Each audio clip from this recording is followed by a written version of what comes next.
Welcome back. Let's talk about Spandana Sphoorty now on Corporate Radar. It's the next corporate that we're looking at. Shalabh Saxena, the MD and CEO at Spandana Sphoorty Financial, joins us now to discuss an outlook on their business and any future stake sale plans that the company would have.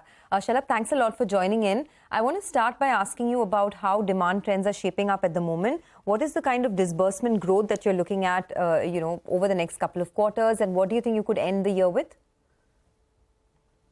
Thank you. Good morning to you and all your viewers. Starting with the demand is fairly stable. I mean, the demand has been stable for the past 4 to 5 quarters, and we are the beneficiaries of that stable demand. Number one. Number two, the quality of customers that are approaching us or we are acquiring is also a good delta over the past. So to that extent, from a quality portfolio point of view, is also something that is heartening. That's number two. Number three is to your question as to where are we going to end the year. Beginning of the year, we had guided that we should end the year at around 12,000 crores of AUM. We started the year at about 8,000 odd, so 8,400, 8,500. We are sticking to that, and I think we are on course to kind of get that number.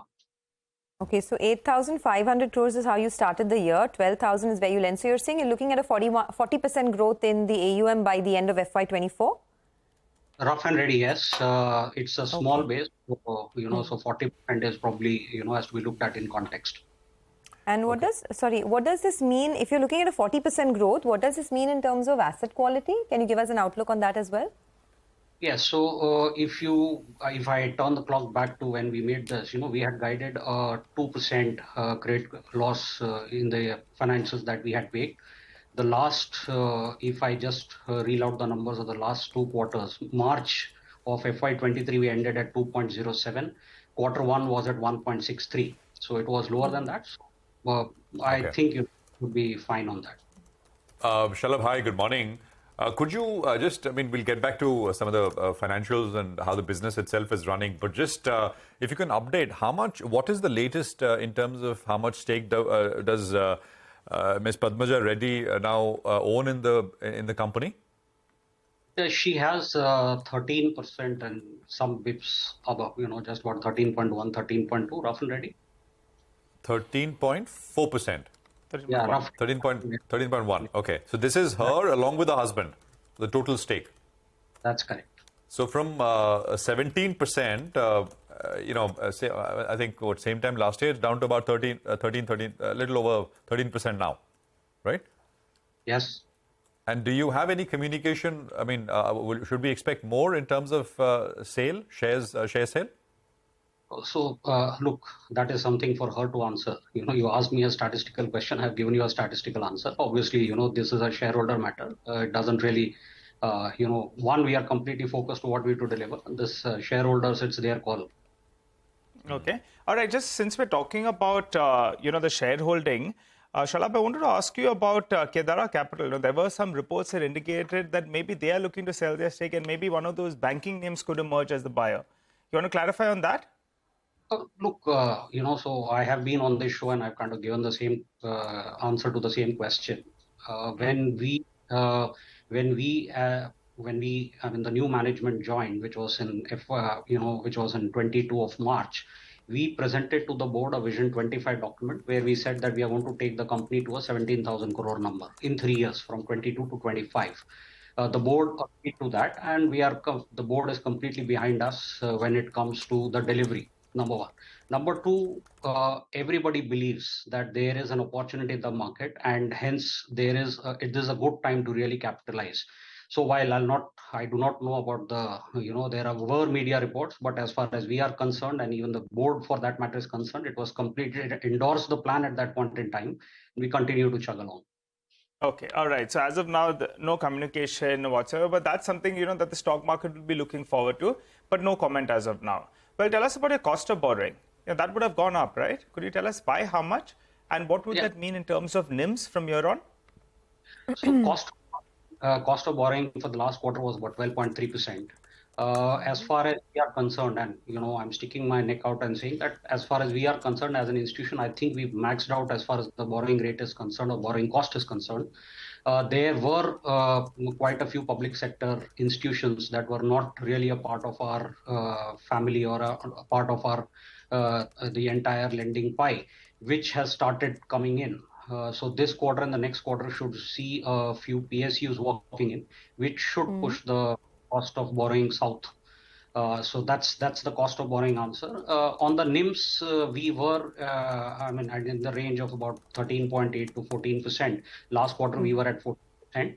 I think, we are comfortable in that range. So any range between 13.75 to 14 is a good number for us to kind of move on. Obviously, the repo rate plays a part in this whole thing, but as of now, that is holding up, and we are holding up as far as this whole 14% is concerned. Assuming, sorry. Sure.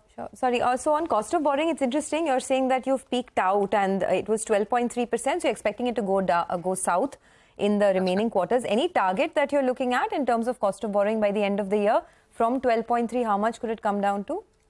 So these things really, broadly, directionally, NIMS is what, ultimately it leads to. And in our guess, a range of 13.75 to 14 is what we would be comfortable with. Anything more, we would look at passing it to the customers. And, let's see how the macroeconomic situation plays out.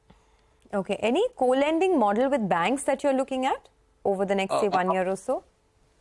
So at this point in time, we are looking at building our own book, plus some bit of direct assignments, PTCs, etc.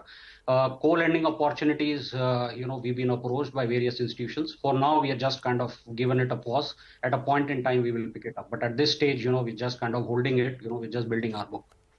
All right, Shalabh, last year the AUM, as you said, was around 8,500 crores. You're seeing that number move to 12,000 crores and then moving to around 17,000 crores. How do you expect this to happen? Give us some kind of a trajectory. Ticket size will change. Is that a driver?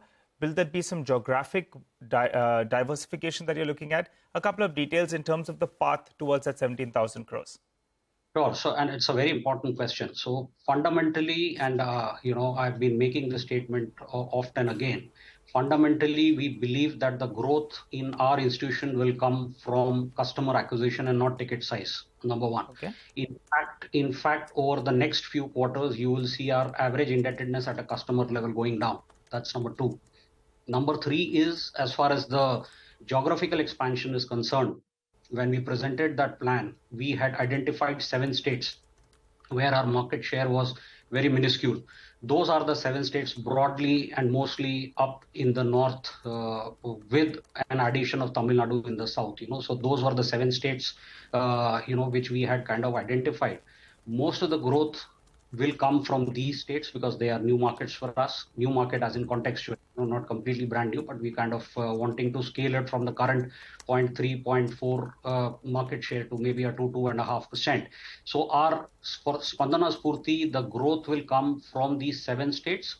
And at an enterprise level, we will continue to focus on customer acquisition. Just to give you a sense of numbers, last year we acquired about 8.8 lakh customers. This year, I think we should end at about 1.1, 1.2 million customers. So we completely, from a philosophy point of view, we believe in more customers, lower ticket sizes. Okay, got it. So yeah, those 7 states, right? I think you did say last time also 26% of the new borrowers were from these 7 states. So just one thing, Shalabh, just before we let you go, is there a change in the guidance? Because what I have written down is that in August, you'd said, late July, you'd said that the microfinance AUM should be about 15,000 crores. Is there a change here? No, so the way it is stacked up is microfinance will be a 15,000 crores. Plus, we've launched 2 new businesses, loan against property and nano MSME loans. That will contribute 1,000 each. So that is the composition of the 17,000. Okay, got that.